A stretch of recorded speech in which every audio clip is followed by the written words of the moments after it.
Good.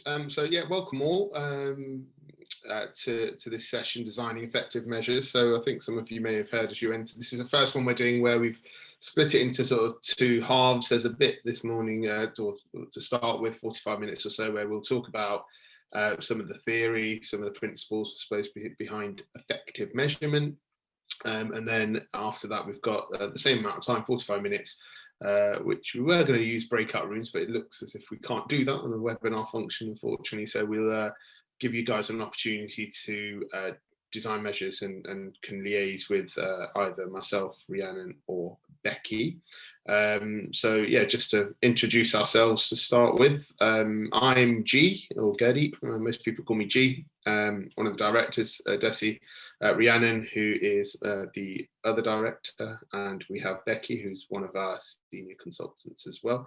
We'll be, as I said, talking through the first part of today, and then we'll give you an opportunity to work on it. So I think Rhiannon's doing the moving along. So yeah, so for those of you that don't know Ad Esse, we are in essence we often call a business transformation consultancy or something along those lines. We see ourselves as an organisation that helps other organisations improve. We focus very much with organisations that have a social purpose. So we do a lot of work with housing, charities, local authorities, that kind of thing. And here's our number one sales slides, just to show some of the organisations that we work with. I'm sure some of you here are from these organisations. So very lucky to have worked in lots of housing, lots of charity, there's some local authorities, health as well up there as well. So nice sector experience. In terms of what we do, we could pull it all together into three main areas of work. Some improving services is where we look at processes, look at whole services to see whether there are performance issues or not. It's just how we can improve those services better for customers, how we can make them more efficient for an organisation as well. That tends to be where we start most work, as you can imagine.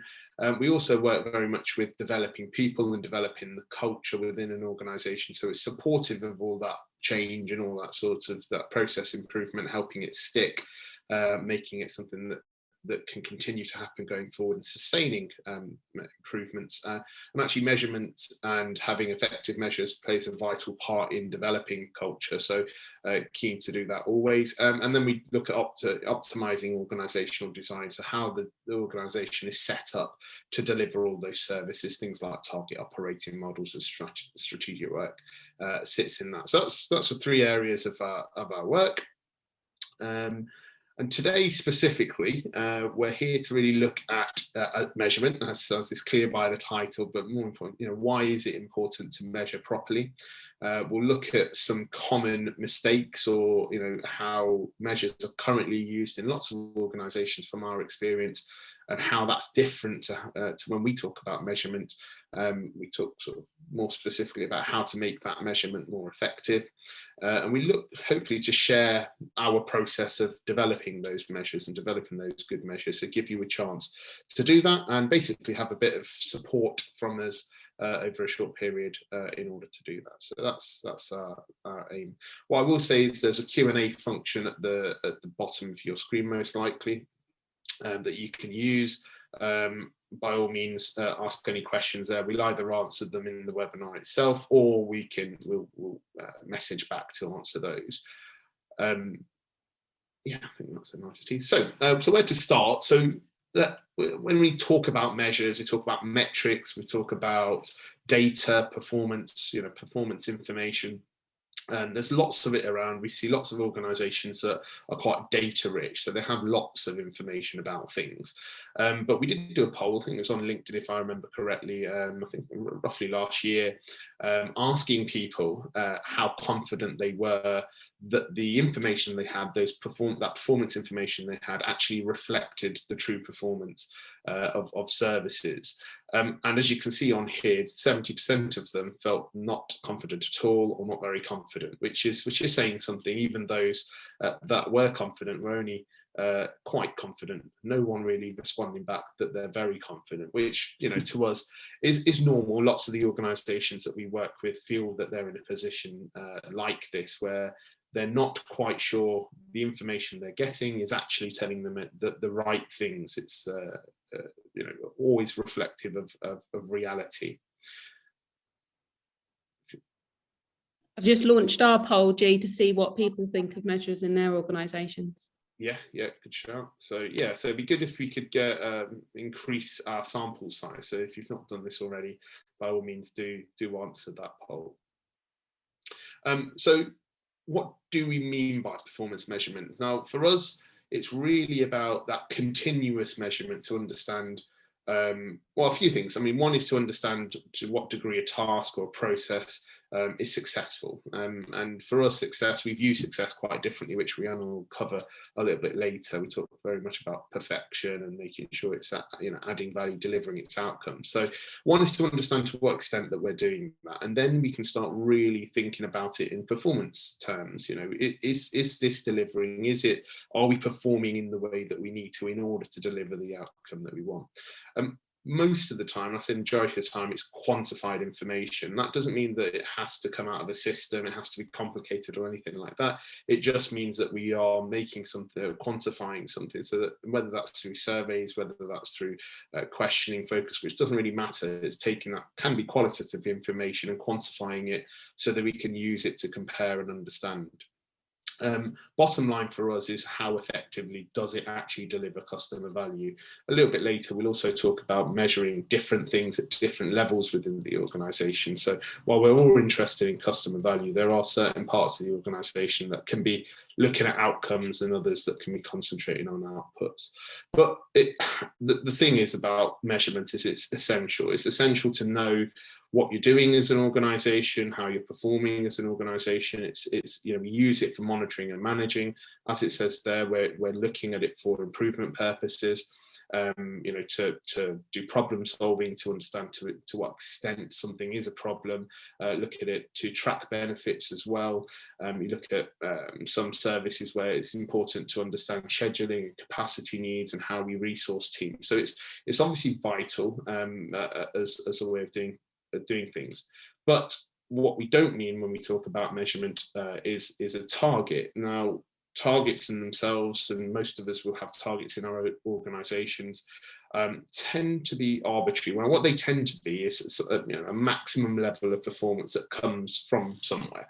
We've seen all sorts. We've seen people say 10 days because they've got 10 fingers. We've seen people say 90% because it sounds better than 89%, and it's a nice round figure. We often hear, organizations increasing targets slightly every year, or amazingly decreasing targets every year. So we're accepting that we are getting worse and worse every year because it's too hard to hit. So then we're not talking about targets. So they're arbitrary. Most of the time, they only really focus on one area of a service, one thing. They can also skew behavior, which we'll talk about a little bit later, no doubt. So. And the other thing about targets is, of course, they are often seen as the maximum level of performance. So you think of the 80% and 90% and what teams do when they hit 90%. I'm sure all of the people here on the webinar today have been in meetings where something's coming up as green on their dashboard, and it's, oh yeah, it's above 90%. We're really happy with that. It doesn't really drive the continuous improvement, the continuous increase in service quality that we would want from measurement. So for us, what gets measured gets done, what gets measured gets better. So a really integral part of any service, of any organization, and to get it right is really key throughout the organization. So to show an example, we've got a couple of examples. I'll take a very sort of standard target that you might see in property services, in housing, local authorities. So the target in this case is 90% of routine repairs to be completed in 10 days. And this translates to lots of different things. You can translate it to complaints, for example. You want 90% of complaints dealt with within 10 days. It can be translated to anything. So it's quite common. It's the sort of thing that you might like to see. So if we were to challenge this statement and challenge this target, what sorts of questions would we be asking? How do we realize whether this is effective or not? we can ask questions like, well, why 20 days? Where does 20 days come from? Does 21 days mean failure? Is 19 that much better than 20? So where's that, where's that number come from? And usually 4 weeks. Well, why 90%? Yeah, it's often because, well, we can't hit 95, so but we can just about hit 90. So great, that's our target. It's got that little bit of stretch in it, hasn't it, to hit. We might ask, what about the 10%? A really important question. And from experience, what we have often find is that they're the forgotten 10%. So if something's out of target, and I have legitimately heard people say they don't matter because it's out of target, and you think, well, they're still customers. Just because they're not being done, dealt with within the time period that you've set, that you've expected, that arbitrarily set, it doesn't mean that they're not customers anymore. Then we've got, what is routine? The good old question of, and this is where manipulation starts to come in for us. We see lots of people when they're trying to report back to something like this, a target, that they will, let's say, amend what fits in the category of routine, so that those that are falling out of target naturally don't fit in that definition. So there's lots of skewing of how data is presented. But again, the question is, what is routine? Who is routine important for? What do we measure if the repair is never completed? Yeah, so it won't show up on stats like this. Yeah, and this only worries about repairs in this case that have actually been tagged as completed or logged as completed. So again, you could have customers sitting there for ages and ages and almost avoided on the basis that if they were completed after such a long time, that it would screw up averages. Yeah. And then who decides if it is completed? Yeah. Is it the customer? Often we find that it's not the customer. It's done internally. And again, it's done so that you can meet these targets. And we've been in positions where, certainly in repairs, where a customer has had 5 different repair appointments, all of them completed in target, but none of them actually resolving the problem. Yeah? So you end up in a position where you look good, but aren't good. Okay. And then my personal favorite, so what do the team do if they're currently at 88%? And I hate to say it, but I actually secretly love it, is they cheat. There's other things, other ways that you can get to the target that you want to. The most common one that most of us have probably experienced once in a lifetime is call centers. The idea where you contact somebody and the phone goes dead very quickly, or it's answered and it goes straight onto hold. Those sorts of things they are built because they've got targets of the number of phone calls they have to answer, or something along those lines, where it's better for them from a metrics point to pick up the phone and put it back down than it is to actually pick up the phone and answer your query. So if you take another example from the health sector, so at least 95% of patients must wait no longer than 4 hours in A&E from sort of arrival through to admission. And again, we ask the same questions, or why 4 hours? Where does 4 hours come from? Why 95%? Why not 100%? What happens to that 5% patient? And I'm sure some of us have seen the news as to what can happen to those 5%. We can ask, what do we classify as an arrival? And this is a real situation where patients were being left in, or held rather, in ambulances, because actually arrival doesn't start until you get through the doors. And you think, well, that's surely that's not good for the patient. But that whole thing's being driven by the idea that we have to have this 95% and it has to be 4 hours. And then who decides if they're admitted, transferred, or discharged? Yeah. So where does that come from? Is it dependent on hitting the target? Do we do that so that we can hit a target, or do we do the right thing for the customer? And the pressure, even if people don't want to do it, the key here is the pressure is to do that. The pressure is to hit the target rather than do what is best for the customer. So we say we're against targets, but we like targets that have 100% or 0%, and they focus in on perfection. We get that, and we understand deadlines, and they're important as well. But the key here is that we want something, we want metrics that basically push you to do the right things and improve and etc., rather than pushing you to do the wrong things. That's the difference between an effective measure and an ineffective measure. So where do they go wrong? So it's going back to that, the behavior resulting from a target is often and usually for us, the counter of the team's purpose. It focuses too much on doing a particular activity, doing it within a certain time frame, doing it with certain people, rather than saying we exist, our purpose is to deliver this outcome for people. And that focus gets lost, and therefore you focus too much on doing things. I mentioned the contact center as an example, but worse is that poor behavior is rewarded and incentivized.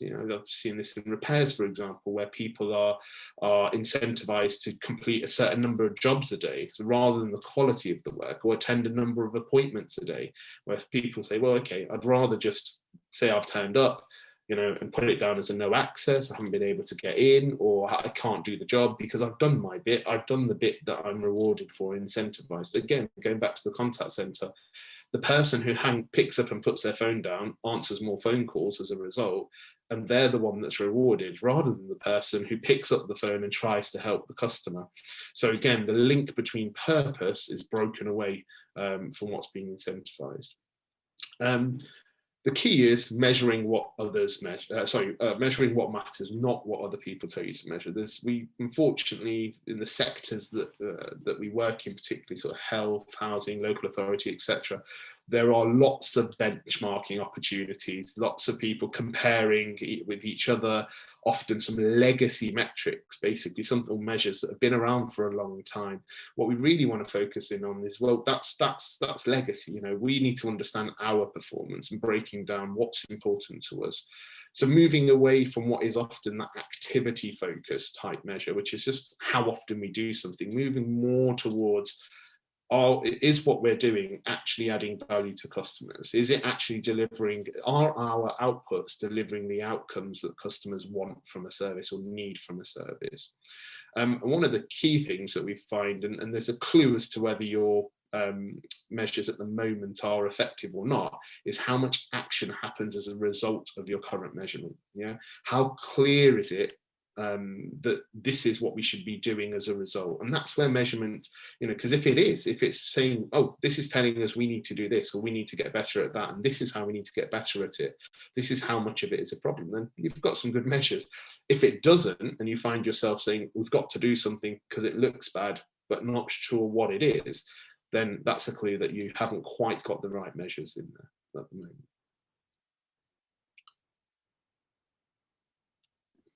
Okay, so I'm going to pick up with an example of merciless measurement. This is a real situation that we had with a client.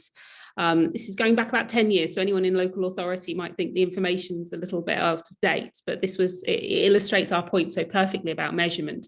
And this was a Revs and Bens team, so this team pay benefits to people that apply for it, and at the time there was a nationwide target of 28 days. So from the point you receive an application, you need to pay the benefit to the claimant within 28 days.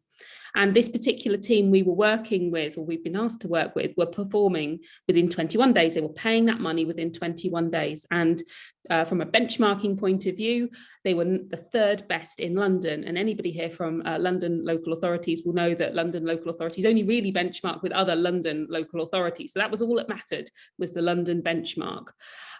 So target 28 days, performing in 21 days, so quicker than the expected target, and third best in London. And yet we're talking to the director of Revs and Bens, who is asking us to help improve their services. And the question we always pose at this point, and it's a shame we're on a webinar because I do like the engagement this usually generates, is what was the problem? What was Tim's problem here? Why is he talking to a consultancy like ours to improve performance? And when we do this in a pre-COVID face-to-face fashion, we ask this question, and the answers we often get are, well, they wanted to be number one, they're performing too well, perhaps, so it's costing them lots of money to do that, they're over-resourced, and that wasn't the issue either. And then we often get the answer with, it's not true, they cheat. And I think only once in the last 15 years, and it was recently in a session with Becky, somebody just gave the right answer completely out of the blue. And that's where we know we've got sort of natural lean thinkers in the room almost. But the answer here, the problem, and some of you might well have anticipated this, is it's none of those. It's none of those things. The problem is that it's still taking 21 days to pay people who need the money. If you're applying for benefits, you need benefit money. It's still taking 21 days to get those people the money that they need. And that's why this director of Revs and Bends, this is why Tim was asking us to come and help him with the service. But it was worse than that. That wasn't the only part of the problem. The rest of the problem is the councillors, the exec team in the council, they didn't care about Revs and Bends. They were hitting their target. In fact, they were smashing their target. They have this thing called stretch green, don't they, now with targets? And they're achieving that. So nobody wanted to talk about it. Everybody thought it was absolutely fine. Nobody wanted to focus on it. And to build on that further, the team thought everything was fine as well. They were walking around with their chests puffed out, thinking everything is absolutely grand. You know, we are doing really well with our performance. And he said, getting anybody to identify there was scope for improvement or that they might not be doing their best work was really difficult. And some of you might be able to relate to this position, but that was the situation that this London Borough found themselves in. So we come in to work with this authority, and we work with a team there. And we started doing the usual activity, which is we do a diagnostic, understand how things are now. And amongst all the activity we did, we created a value stream map to understand what was happening in that process, end to end, from the point the claim is received until the money is paid, what happens. And we produced a value stream map. And as part of that, we calculated something called touch time. Now, touch time is how long does it take to do those individual steps, not the delays in between, but if you just sat down and did that task, how long does it take? And that's what we've captured on these steps here. And we looked at that. And we found that the total touch time, so the amount of time someone was actually working on somebody's application for benefits, was about 3.5 hours. So 3.5 hours time in that 21-day period, that person's benefit claim would be worked on, which worked out at about 2.5% of the time that the application was held. Okay. So, but it was worse than that, because then when we started looking at the amount of time that was actually value adding, so the amount of those steps that weren't things like duplication, that weren't things like checking, it ended up being about 1.5 hours, which was a value adding ratio of 1%. Now, that obviously looks a lot different to the 21 days that we saw before. If we measure it this way, if we look at the amount of time the team is adding value in that process, so probably paying the money, it's 1% of the time. Now, that isn't a number that people are proud of. That isn't a number you're going to contact the comms team and say, good news, put this on the front page of our website, that 99% of the time that your application is sat with us, we are doing absolutely nothing to progress your claim. So you can see how that is definitely not a number people would be proud of, but it's a good number for motivating people to understand that actually performance isn't as good as you think, and therefore to improve. So working with this team, this is the team that obviously doing the performing, that's what's really important here. We work with them to redesign that process and to remove that waste, that non-value adding activity. So taking that out, the value adding ratio at the end of all of this work, bear in mind it was 1%, it is now 3%. And I just wish I could see people's faces at this point, because usually people look totally unimpressed. And you're probably sat there thinking, you did all that work and you got it to 3% from 1%. That team did that much improvement. And okay, it doesn't sound great, but let me turn it back into old money for you now. That means they are now turning those applications around in 7 days. They're now #1 in London. But the point here is, what incentivizes you to improve? 7 days, which you're going to think, wow, that's amazing, and we're the best, or 3% value adding ratio. 3%, nobody in that team could look you in the eye and say 3% is as good as it gets. You've got 97% margin for improvement, but the 7 days doesn't incentivize you to improve in such a way. That's why we talk about merciless measurement when we look at performance measurement, rather than arbitrary targets and benchmarks and things like that. That's a real story. Okay. So the other thing we want to talk about is measuring the right things at the right level. And certainly when I worked in performance in the criminal justice sector many years ago, everybody used the same information. What would happen is the team would do their performing, and then 2 weeks after the end of the month, so you'd be doing June's performance report mid-July, a report would come out that says, here's how you did. And it would go to those exec teams, to those senior teams, and they would scrutinize it and then send requests back down to the teams to say, why did you miss this? And the teams would scrabble around to identify why they didn't achieve their targets or why something happened. And in retrospect, I don't understand that. The team have done the performing. Why didn't they know how they were performing when they were actually doing it? And so what we, of course, recognize is that people need to look at different data. You have the strategic sort of performance information, the lagging information, the stuff that says, this is how we did, that goes to the exec team. But that shouldn't show anything that's a surprise. If you do that reporting, that's fine, that's great. But the team are looking at different data. They are looking at what we call leading information, things that say, these sorts of measures give us an idea about whether we'll achieve this or not. So if you're looking at whether calls were, whether we achieved our call answering target, we're looking at, did we have enough staff in on the day? How quickly we're answering the phones, because those things added up tell us whether we're going to achieve this target. So people look at different data. There's no point teams looking at stuff that tells us how we did last month or last quarter. They need to be looking at things that tell us this week, today even, this is how well we're doing. So coming up with that suite of measures, there is this golden thread. So whatever we're looking at exec level, whatever is important to the organization, obviously needs to have that golden thread down the organization so the teams can monitor the things that matter. But the exec teams therefore look at that lagging information. Frontline teams are looking at more leading information, more daily and weekly information. And the management levels in the middle are looking at a combination of those things. But having those right suites, making sure the right person is looking at the right thing, is absolutely critical to getting an effective measurement sort of structure up in your organization. And when we talk about measures as well, it's not just measuring the same things repeatedly. There will be some core measures. These are things that you measure month on month, week on week, day on day, which are linked to your purpose, your reason for being in the organization. Those things you'll never stop measuring. We call those core measures, not poor measures, core measures. And then we have transient measures. Transient measures are often linked to changes. So we've made this change, or we have implemented this idea, or we think we've got this problem.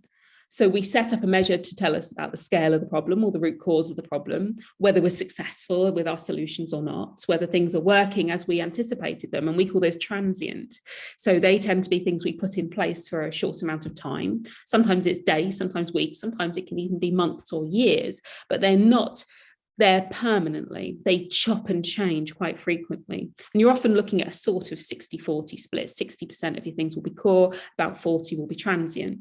So another way to identify if you've got a good measurement system is to look at the measures you've got and say, how many of these are linked to, how many of these are transient? How many of these are we doing because we've got something going on, something happening? No organization is free of problems. No organization is not changing anything at any one time. So there will always be relevant transient measures that should be in place. And of course, we've then got the mix of measures. And we've got the traditional ones that people find easy to measure. We have input measures where we can look at how much, how often, so volume, the demand, where is that demand coming? What is the profile? Who are the customers that are contacting you? Those are input measures. And then, of course, we have the output ones, which include things like cost and timeliness. We have process measures that are really useful. So productivity is a good process measure, productivity of a process, work in progress. So how much is going down various paths and how much are we working on at any one time? How much might be caught up in a delay? And then we've got things like efficiency and errors. And those are all excellent measures. It gets harder when we start looking at outcome and impact. And two classic measures for outcome and impact are things like satisfaction and quality. And lots of organizations we find measure these to some extent, but they are definitely the hardest to do. Measuring outcome and impact is the hardest to do. And the example I often give at this point, again, because of my criminal justice experiences, we used to measure things like offender reoffending. So does the offender go on to reoffend after probation or criminal justice input? And that's the ultimate outcome indicator, right? Is your intervention successful? But there are so many other things that influence that. I mean, what timescale do you go with to start with? Is it whilst they're under your supervision only? Do you look at the year or years after to say you're successful? And how many other factors are affecting that individual, that ex-offender at that point?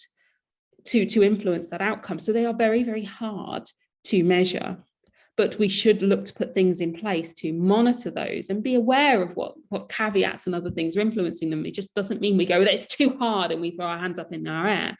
But as we say, they should be linked to your purpose. And it's easier said than done to identify your purpose. And it's something that we always do with teams very early on when we start work with them. And anybody that's read Simon Sinek's Start With Why will be familiar with what he calls golden circle, which is this why, how, and what circle you see in front of you. If you've not read the book, I'll include the link to his TED Talk when I send a sort of thanks for coming email after this, because it is definitely worth 15 minutes of your time to watch it. It's very enlightening. But this is the golden circle, and it says that every service, every organization, every process has this what, how, and why. So if we go back to property repairs, because it's an easy one to look at, what do? We repair things that are broken in our customer's home. Okay, nice and simple. Well, how do we do that? Well, largely we send operatives, skilled individuals round to fix it or to fit a replacement. Okay, and we measure things against those. We don't not measure those. Do the operatives turn up? Do they turn up on time? Do they actually manage to do the fix? Those are all important measures, but we have to supplement that by looking at the why. Our why is to make sure customers have a safe home that is fit for purpose.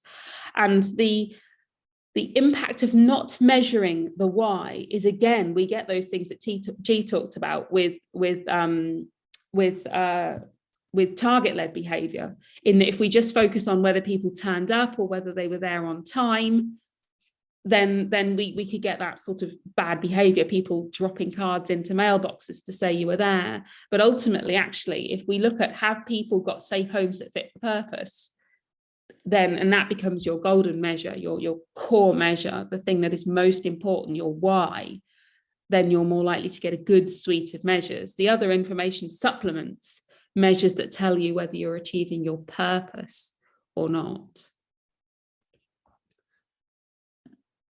And this is hopefully relevant. Hopefully you all enjoyed the Olympics. I'm very excited about the Paralympics starting. It's just all that fun all over again. And there was an article, full disclosure, there was an article in The Guardian that Becky spotted that sparked this conversation. But the question I might have thrown out at this point is, who had the most successful Olympics? And a lot of people will be saying America, because they had gold medals, the most gold medals, they had the most medals. And one of the problems with measurement is that you can spin a narrative to pretty much justify any position using data. So here's the medal table.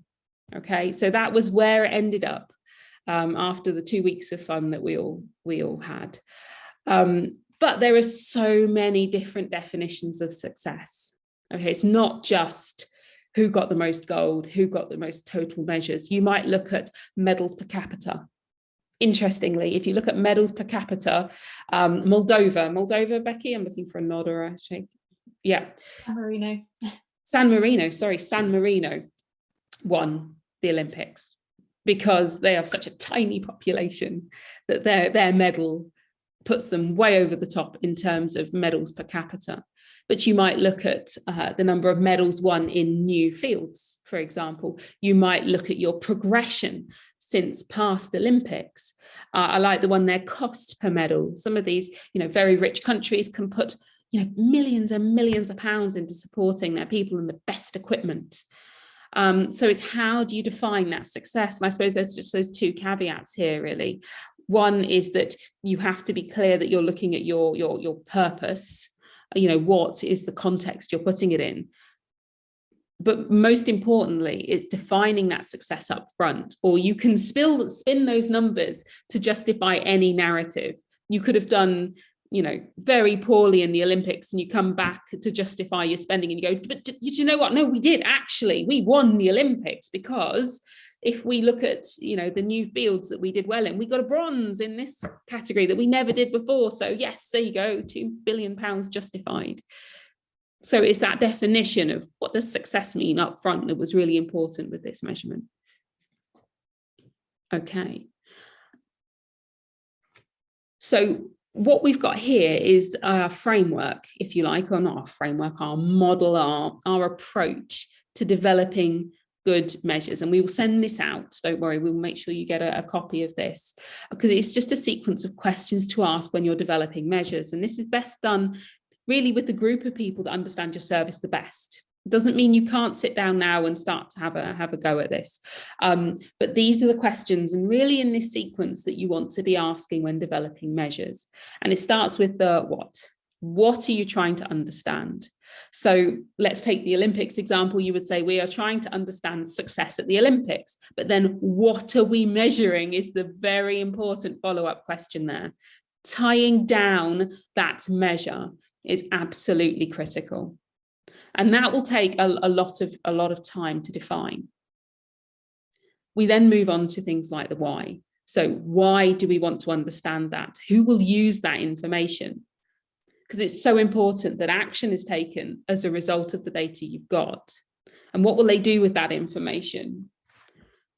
And I always remember when I was working in the probation service, we had a director that went off on long-term sick, and they used to produce lots of reports for them, more than anyone else. And we just stopped sending them to all the direct reports and everyone else, and nobody ever asked for them. And most depressingly, when that director came back, they never asked us to start sending them again.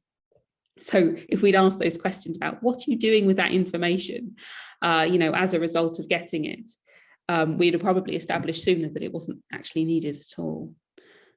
And then, the how, the practicalities, we always advocate starting with the what and the why rather than the how, because people get very bogged down in our systems don't produce this information.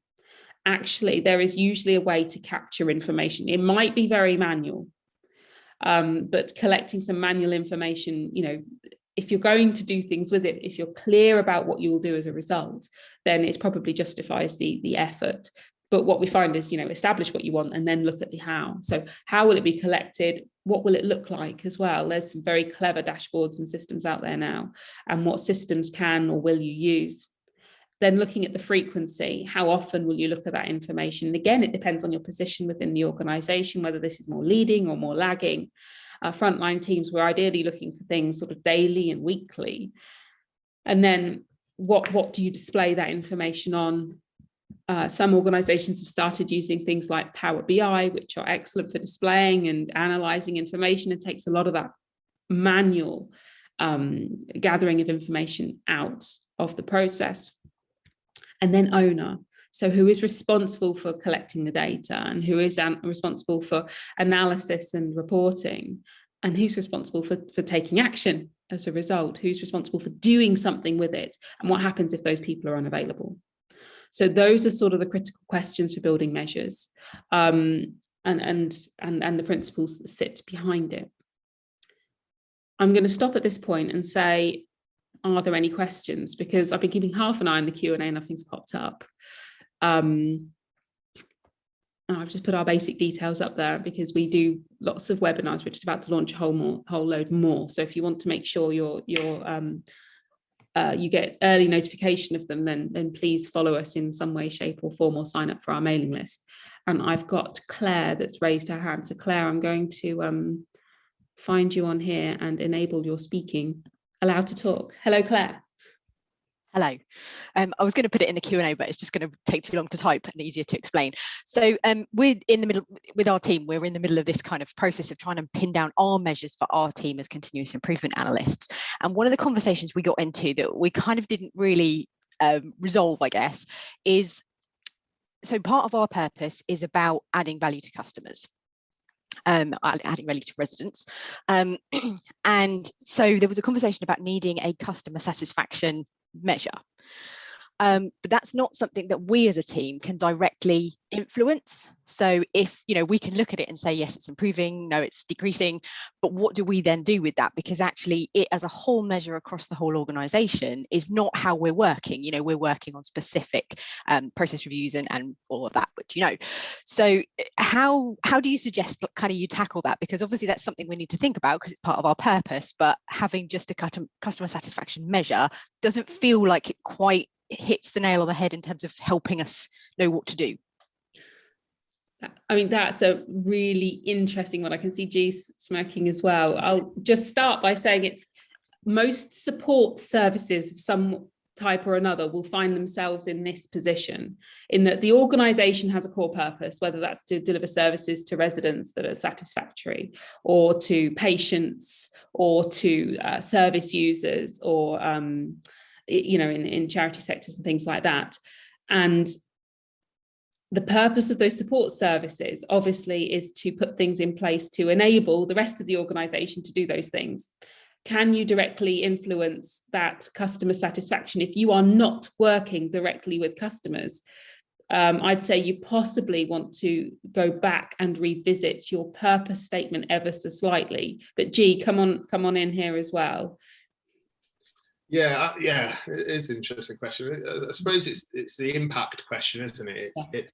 We deliver as a continuous improvement team. You have processes to deliver outputs. So those outputs are services getting better, and get, you know, well, the bit that you do is work with people for them to make their own services better. Yes, the impact of that should be that you are better financially as an organization, that customers receive a better service. So I can see why you would want to measure it. But I think one of the fundamental principles of measurement has to be, though, if you cannot affect it, then you shouldn't be measuring it, because, you know, it's pointless, nothing you can do about it. So I suppose the question is, in the role that you have, can you affect it? Can you affect performance? And you could argue to some degree, yes, you can, because if you're doing a service review and you are facilitating and you're helping the team to better understand their customers and you're getting them to design better services, then yeah, you know, you do have an impact on that. So yeah, I think it's, from experience in that type of role, I would be looking more at the change, the step change that's delivered from the baseline to the improved after a service has been improved. But there's probably going to be a point at which you stop looking at it as a service and saying, what's the performance level in that service? What are the customers getting from that service? And think more about how have the team that deliver the service changed in terms of their ability to improve services, their ability to, you know, make them better and to identify problems. That's what I'd probably change focus on. So I can, yeah, there's an argument for it, but I think it need working through. A simple survey amongst customers is probably not the right approach as far as I think where we landed was that potentially having a transient measure for a process review that we're working on and looking at the customers of that process, and that satisfaction kind of at that level, that was sort of where we landed. So that feels like that might be something we could think about. And yeah, and as you say, looking at the teams we're working with and their ability to use those tools definitely was something else we were thinking about. So cool, thank you. Excellent. Okay, if there's no more questions, and if there are, please shout out. What we'll do, we were hoping we could have breakout rooms in the webinar, but we've not run one in this format before, and it turns out we can't. So what I'm going to propose we do is that we now take some time. If you're staying for the second bit to look at the measures, fantastic. What I'm going to suggest is that people work on their measures, and then when you have something to share, pop up your hand and we will unmute you and you can talk it through with the panelists, and other people therefore can hear the conversation, which might be useful as well. And we progress that way. If you want to talk to us privately, that's absolutely fine. I will include our contact details or the email to contact us on in the follow-up email. And there's no charge. We promise this as a free of charge thing. If you want to bounce metrics off us, then that's absolutely fine privately as well. But we've got the next until 11:30. I don't know how much longer that is.